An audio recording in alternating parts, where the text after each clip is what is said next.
నమస్కారం. అప్టేక్ జాబ్స్కి స్వాగతం. ఇవాళ మనం చర్చించుకోబోయే కరెంట్ అఫైర్ అంశం అంబేద్కర్ సర్క్యూట్. మామూలుగా సర్క్యూట్ అనగానే ఏ స్విచ్ బోర్డులో సర్క్యూటో, లేదా సెమీ కండక్టర్స్లో సర్క్యూటో, లేదా ఫార్ములా 1 రేస్కి సంబంధించిన సర్క్యూటో ఇవే గుర్తొస్తూ ఉంటాయి.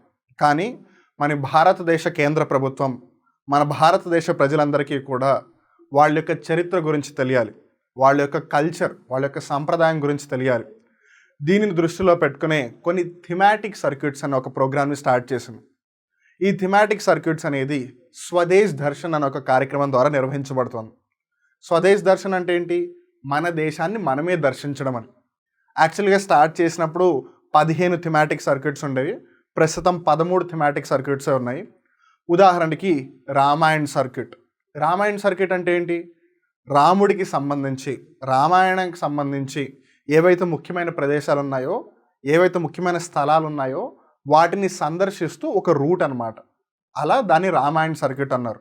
అలానే ఇప్పుడు అంబేద్కర్ గారి జీవితానికి సంబంధించి ఏవైతే ముఖ్యమైన ప్రదేశాలు ఉన్నాయో, ఏవైతే పంచతీర్థ్ అనే పేరుతో పిలువబడతాయో వాటన్నిటిని కనెక్ట్ చేస్తూ ఒక రైల్వే సర్క్యూట్ని డిజైన్ చేశారు. సో అందుకే దాన్ని అంబేద్కర్ సర్క్యూట్ అంటున్నారు. మరి ఇంతకీ ఈ అంబేద్కర్ సర్క్యూట్లో ఉన్న ప్రదేశాలు ఏంటి, ఆ ప్రదేశాలు అసలు ఎందుకు పాపులర్ అయ్యాయి, ఇవన్నీ కూడా మనం ఈ వీడియోలో తెలుసుకుందాం. అసలు ఈ అంశం వార్తల్లోకి ఎందుకు వచ్చింది? Why are we discussing about Ambedkar circuit అని గమనిస్తే, అంబేద్కర్ సర్క్యూట్ని కవర్ చేయడానికి ప్రత్యేక పర్యాటక రైలును కేంద్ర ప్రభుత్వం ప్రకటించింది. ఇక్కడ మనం జాగ్రత్తగా గమనించాల్సింది ఏంటంటే, ఈవెన్ దో ఇక్కడ ఒక రైలుని ప్రకటించినా సరే, this is not conducted by ministry of railways. ఈ స్వదేశ్ దర్శన్ ప్రోగ్రాంలో మొత్తం 15 థిమాటిక్ సర్క్యూట్స్ ఉండేవి. కానీ అనుకోని కారణాల వల్ల 2 థిమాటిక్ సర్క్యూట్స్ని తగ్గించి ప్రస్తుతం 13 థిమాటిక్ సర్క్యూట్స్ని వాళ్ళు కన్సిడర్ చేస్తున్నారు. ఆల్రెడీ రామాయణ సర్క్యూట్ అనేది సక్సెస్ఫుల్గా రన్ అవుతుంది. ఈ రామాయణ సర్క్యూట్ అవ్వచ్చు, లేదా ఈ అంబేద్కర్ సర్క్యూట్ అవ్వచ్చు, ఈ కార్యక్రమాలన్నీ కూడా స్వదేశ్ దర్శన్ అనే ఒక కార్యక్రమం ద్వారా నిర్వహించబడుతుంది.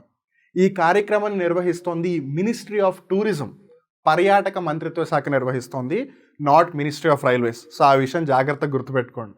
అంబేద్కర్ సర్క్యూట్కి సంబంధించిన మరిన్ని వివరాలు ఇప్పుడు మనం గమనిద్దాం. అంబేద్కర్ సర్క్యూట్ యాక్చువల్గా 2016 సంవత్సరంలో ప్రతిపాదించబడింది. సో ఈ విషయం ఇప్పుడు రీసెంట్గా న్యూస్లోకి ఎందుకు వచ్చింది అని అంటే, కేంద్ర ప్రభుత్వం దానికి సంబంధించి స్పెషల్ ట్రైన్ని రిలీజ్ చేస్తుంది, లేదా లాంచ్ చేస్తున్న సంగతి మనకు అర్థమైంది. కానీ అంబేద్కర్ సర్క్యూట్ అనే ఒక సర్క్యూట్ని మేము ప్రవేశపెడుతున్నాము, అది ఆల్రెడీ ఏవైతే 15 థిమాటిక్ సర్క్యూట్స్ ఉన్నాయో అందులో ఒక భాగమే అని 2016లోనే చెప్పింది. బట్ అనుకోని కారణాల వల్ల అది ఇప్పటివరకు ఇంప్లిమెంట్ అవ్వలేదు. ఇది అంబేద్కర్ జన్మస్థలమైన మధ్యప్రదేశ్లోని మౌను కవర్ చేస్తుంది.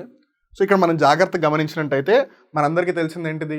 డాక్టర్ బిఆర్ అంబేద్కర్ గారు, ఎవరినైతే మనం భారత రాజ్యాంగ పితామహుడిగా గుర్తిస్తామో, ఫాదర్ ఆఫ్ ఇండియన్ కాన్స్టిట్యూషన్ అని పిలుస్తామో, ఆయన పుట్టింది మహారాష్ట్రలో కాదు. చాలామంది ఆయన మహారాష్ట్రలో పుట్టారు అని అనుకుంటారు. బట్ ఆయన పుట్టింది మధ్యప్రదేశ్లోని మోవ్ అనే ప్రాంతంలో. సో ఆబ్వియస్గా మరి ఆయన జీవితానికి సంబంధించి his birth place would be very important. అందుకని ఈ మధ్యప్రదేశ్లో ఉన్న ఈ మోవ్ అనే ప్రాంతం ఏదైతే ఉందో దాంతో స్టార్ట్ అవుతుంది. అలానే అతను ఎక్కడైతే బౌద్ధ మతానికి కన్వర్ట్ అయ్యారు, అంటే హిందూ మతం నుంచి బౌద్ధ మతానికి కన్వర్ట్ అయ్యారో అది ఎక్కడయ్యారో అని గమనిస్తే నాగ్పూర్. ఈ నాగ్పూర్ అనేది మహారాష్ట్రలో ఉంది. సో మోవ్ తర్వాత రెండవది నాగ్పూర్, ఎక్కడైతే ఆయన బౌద్ధ మతాన్ని పుచ్చుకున్నారు. అలా అతను తన చివరి సంవత్సరాల్లో నివసించిన ఢిల్లీలోని నివాసం. సో థర్డ్ ప్లేస్ ఏంటిది? ఢిల్లీ. ఎందుకు? ఆయన తన జీవితానికి సంబంధించిన ఆఖరి క్షణాలన్నీ కూడా ఢిల్లీలో గడిపారు. అందుకని థర్డ్ ప్లేస్ వచ్చేసి ఢిల్లీ. ఫస్ట్ది మధ్యప్రదేశ్లో ఉన్న మోవ్, సెకండ్ది మహారాష్ట్రలో ఉన్న నాగ్పూర్, అండ్ థర్డ్ది ఢిల్లీ. ఫోర్త్ది వచ్చేసి మహారాష్ట్రలోని దాదర్. ఎందుకు?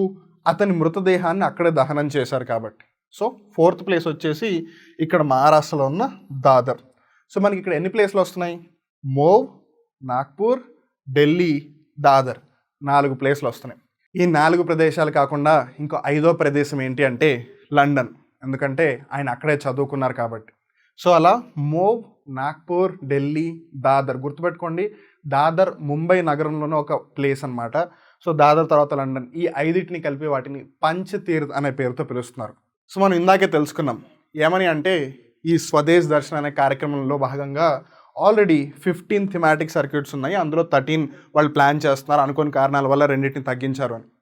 మనం ఆల్రెడీ ఇంతకుముందు ఇంట్రడ్యూస్ చేసిన థిమాటిక్ సర్క్యూట్స్ని గమనిస్తే రామాయణ సర్క్యూట్ అని, బుద్ధ్ సర్క్యూట్ అని, ఇప్పుడు అంబేద్కర్ సర్క్యూట్ అని. ఉదాహరణకు ఒకవేళ మనం రామాయణ సర్క్యూట్ తీసుకుందాం అనుకోండి, నేపాల్లోని అయోధ్య అలానే జనక్పూర్తో సహా రాముడి జీవితానికి సంబంధించిన ప్రముఖ ప్రదేశాలను ఈ కార్యక్రమం కవర్ చేస్తుంది. ఒకసారి ఇక్కడ మ్యాప్ చూస్తే మనకి ఇంకా క్లియర్గా తెలుస్తుంది. ఏంటంటే ఈ ట్రైన్ యాక్చువల్గా ఢిల్లీ నుంచి స్టార్ట్ అవుతుంది. తర్వాత కొన్ని బోర్డింగ్ పాయింట్స్ ఉన్నాయి. అంటే ఒకవేళ ఎవరైనా ట్రైన్ ఎక్కాలి అని అనుకుంటే అలీగఢ్ నుంచి కానీ, తుండ్లా నుంచి కానీ, కాన్పూర్ నుంచి కానీ, ఉత్తరప్రదేశ్లో ఉన్న చిత్రకూట్ నుంచి కానీ ఇలా వివిధ ప్రదేశాల్లో వాళ్ళు ట్రైన్ ఎక్కచ్చు. ఇవి కాకుండా నేపాల్లో ఉన్న జనక్పూర్ అవ్వచ్చు, అదే నేపాల్లో ఉన్న అయోధ్య అవ్వచ్చు, తర్వాత సీతామఢి, బక్సర్, వారణాసి, అలానే మహారాష్ట్రలో ఉన్న నాసిక్ త్రయంబకేశ్వర్ గుడి ఉంది ఇక్కడ. అలానే భద్రాచలం మనకు తెలుసు శ్రీరాముడి పుణ్యక్షేత్రం, అది గోదావరి నది ఒడ్డున ఉంది. అలానే కర్ణాటక రాష్ట్రంలో ఉన్న హంపి, అలానే తమిళనాడు రాష్ట్రంలో కాంచీపురం, అలానే రామేశ్వరం. సో ఢిల్లీ నుంచి మొదలై రామేశ్వరానికి వస్తుంది, రామేశ్వరం నుంచి మళ్ళీ తిరిగి ఢిల్లీ వెళ్ళిపోతుంది. అలా ఇది ఒక రామాయణ సర్క్యూట్ అనమాట. ఇలానే బుద్ధుడి జీవితానికి సంబంధించి ఏవైతే ముఖ్య ప్రదేశాలు ఉన్నాయో అవన్నీ కూడా బుద్ధిస్ట్ సర్క్యూట్లో ఉంటాయి. అంబేద్కర్ గారి యొక్క జీవితానికి సంబంధించి అంబేద్కర్ సర్క్యూట్ ఉంది. అలా మన భారతదేశం యొక్క చరిత్ర గురించి, మన భారతదేశం యొక్క కల్చర్ ఏదైతే ఉందో వాటి గురించి తెలియడం కోసమే మినిస్ట్రీ ఆఫ్ టూరిజం, పర్యాటక మంత్రిత్వ శాఖ. గుర్తుపెట్టుకోండి, ఇది రాష్ట్ర మంత్రిత్వ శాఖ కాదు, కేంద్ర మంత్రిత్వ శాఖ, అంటే యూనియన్ మినిస్ట్రీ అనమాట ఈ ప్రోగ్రామ్ని నడుపుతోంది. తద్వారా ప్రజలందరికీ కూడా వాళ్ళ హిస్టరీ గురించి తెలిసే విధంగా ఈ అడుగు వేస్తోంది. అదండి, ఇక్కడితో వాళ్ళ కరెంట్ అఫైర్ ఎపిసోడ్ ముగుస్తుంది. జాగ్రత్తగా గుర్తుపెట్టుకోండి, ఒకవేళ ఉదాహరణకి మనం రామాయణ సర్క్యూట్ని తీసుకున్నట్టయితే దాని యొక్క టికెట్ ప్రైస్ 60,000కు పైమాటే. మీరు ట్రైన్ ఎక్కడ ఎక్కుతున్నారు అన్నది మ్యాటర్ కాదు. మీరు ఢిల్లీలో ఎక్కినా సరే, కాన్పూర్లో ఎక్కినా సరే, ఏ ప్లేస్లో మీరు ట్రైన్ ఎక్కినా, మీరు ఎన్ని ప్రదేశాలు చూసినా మీకు టికెట్ మటుకు ఒకటే. It's not about the ticket though. మన భారతదేశం యొక్క చరిత్ర ముందు, కల్చర్ ముందు ఈ ప్రైస్ డెఫినెట్గా తక్కువే అని చెప్పాలి. వీలైతే ఎప్పుడైనా సరే ఈ సర్క్యూట్స్లలో ప్రయాణించండి. రామాయణం అవ్వచ్చు, బౌద్ధ సర్క్యూట్ అవ్వచ్చు, అంబేద్కర్ సర్క్యూట్ అవ్వచ్చు. మన చరిత్ర గురించి తెలుసుకోండి, ఇతరులకి తెలియజేయండి. మళ్ళీ ఇంకో రోజు ఇంక కొత్త కరెంట్ అఫైర్ ఎపిసోడ్తో కలుద్దాం. అప్పటి వరకు చూస్తూనే ఉండండి అప్టేక్ జాబ్స్. ఇలాంటి ఆసక్తికరమైన వీడియోలు మీరు మళ్ళీ చూడాలి అనుకుంటే మా అప్టేక్ జాబ్స్ యూట్యూబ్ ఛానల్ని సబ్స్క్రైబ్ చేసి ఆ బెల్ బటన్ని ప్రెస్ చేయండి. మీరు గ్రూప్ 1, గ్రూప్ 2, గ్రూప్ 4 లాంటి పరీక్షలకి సన్నద్ధం అవుతున్నారా? ఇలాంటి సబ్జెక్టులకి సంబంధించిన విషయాలు మీకు ఎక్కడా తెలియట్లేదా? అయితే మీకు వన్ స్టాప్ సొల్యూషన్ మా అప్టేక్ జాబ్స్. ప్లే స్టోర్ నుండి యాప్ని డౌన్లోడ్ చేసి మొబైల్ ఫోన్స్లో ఇన్స్టాల్ చేసుకోండి. కొత్త విషయాల్ని డీటెయిల్గా తెలుసుకోండి. నేను మీ సాయి వివేక్, సైనింగ్ ఆఫ్.